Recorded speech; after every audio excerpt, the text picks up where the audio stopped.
Okay, you might have seen the video where I did a quick fix on my rain gauge. I found a funnel that matched the diameter I needed, but I got a 3D printer for Christmas and I watched a couple YouTube videos, so I figured, hey, let's try to make a replacement funnel. So I'm using something called TinkerCad, which is really easy to use. There's an awesome tutorial on YouTube. I'll link it below. So what I'm doing here is I'm building the funnel upside down, and I'm creating the empty space inside the funnel first, which will make sense later. But that bottom opening is 4.5 inches, that bottom disc, and that's the actual opening of the funnel.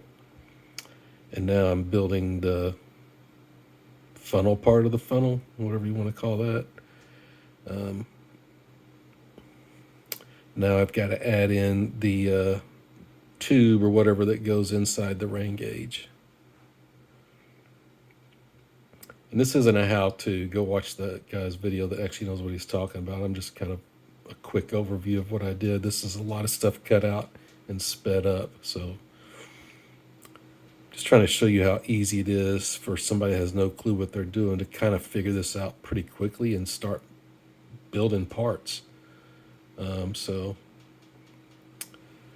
now that's the actual funnel I want with the 4.5 inch inner diameter. And then so what I'm doing is I'm going to copy it, change colors to keep track of it, and I'm just going to make it bigger. So I'm making that one like 4.5 inches. And you can see I just turned the other one into a void, and that's the one that's 4 inches in diameter, which is what I want for the inner diameter. And so I put them together, and now you have a funnel with a 4.5 or 4 inch opening. So the second part is to make the tube that goes down into the funnel tube or whatever. And the critical diameter on this one is the outer diameter. It has to be 1 3/4 inches. So I make a cylinder 1 3/4 inches. Then I make one a little smaller that's a hole and stick it inside and slap them together. And pretty soon I've got a funnel with a 4 inch inner diameter opening and a 1 3/4 inch outer diameter tube, which is exactly what I wanted. So now you export this into this thing called Cura, which creates the files that the printer reads.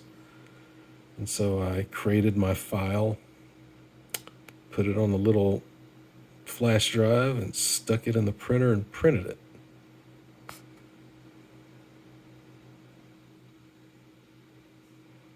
I think it took 4 hours to print, or maybe 3. I can't remember how long it took to print. This is really sped up. But it is really cool to watch this thing go to work. And I think this is sped up 15 times speed or something like that. No, it's 30. It's taking a picture every 30 seconds. So this is really sped up.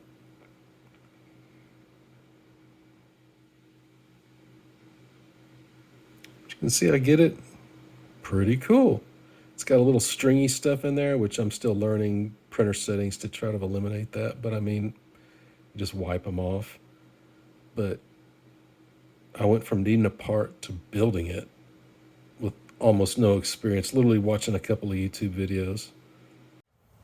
Okay, now that we've got it printed, I'm going to spray paint it because from what I've read, this stuff doesn't do good with UV. So we'll do a little protection on it.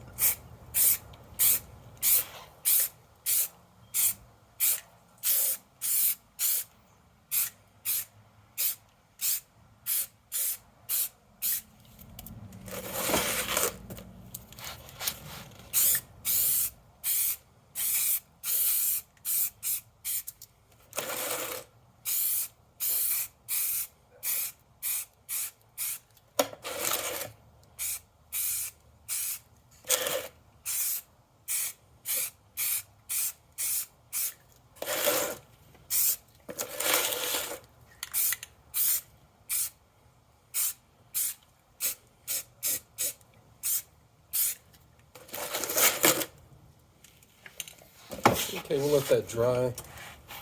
and then we'll flip it over and do the inside of it.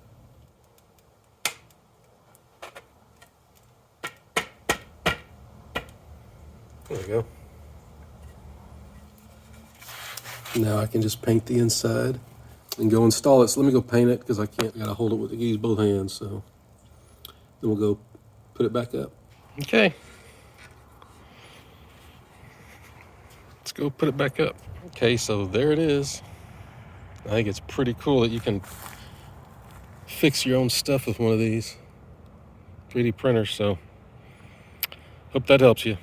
See ya. It seems to be working perfectly. It matches my neighbor's. He's got the same kind of brain gauge. Overall, I would just say it's really cool. The printer I have is an Ender 3S1. My wife and daughter went and talked to somebody, and they said that's the one to get. So that's what they got me for Christmas. And I've just watched a couple of YouTube videos, and I was able to bust out a part.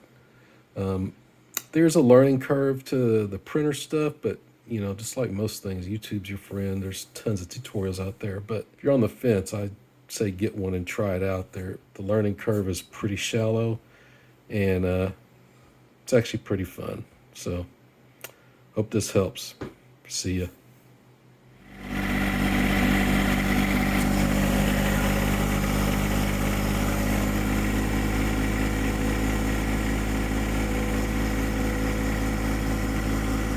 Just when you're too tired and lazy to get off the track, run up to the